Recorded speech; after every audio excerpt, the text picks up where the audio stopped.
एक बार एक कॉलेज में चार दोस्त पढ़ते थे। चारों एक ही क्लास में थे, इसलिए इनके बीच की दोस्ती काफ़ी गहरी थी। एक दिन कॉलेज में अनाउंसमेंट की गई कि कुछ दिन बाद आपका एग्ज़ाम लिया जाएगा, लेकिन ये बात ये चारों दोस्त भूल गए और एग्ज़ाम की एक रात पहले ये चारों दोस्त पार्टी के लिए बाहर चले गए।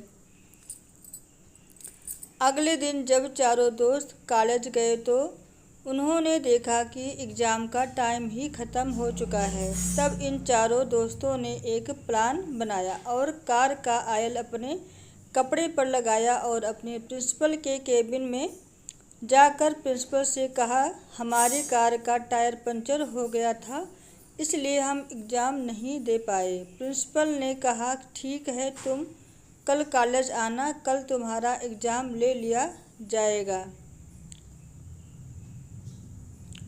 चारों दोस्त खुश होकर वहाँ से निकल गए और ये सोचने लगे कि आज तो हम बच गए।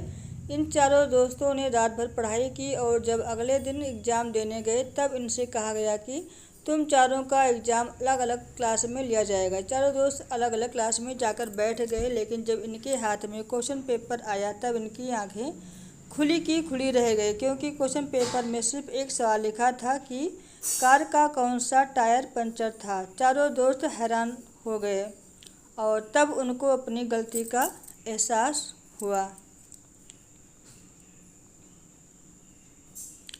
दोस्तों, इस कहानी से हमें यह सीख मिलती है कि हमें कभी भी झूठ नहीं बोलना चाहिए, क्योंकि अगर आप जिससे झूठ बोल रहे हो और उसको आपके झूठ के बारे में पता है तो आप सिर्फ उसकी नज़रों में ही नहीं बल्कि अपनी नज़रों में भी बुरे और छोटे बन जाओगे। आपको ये कहानी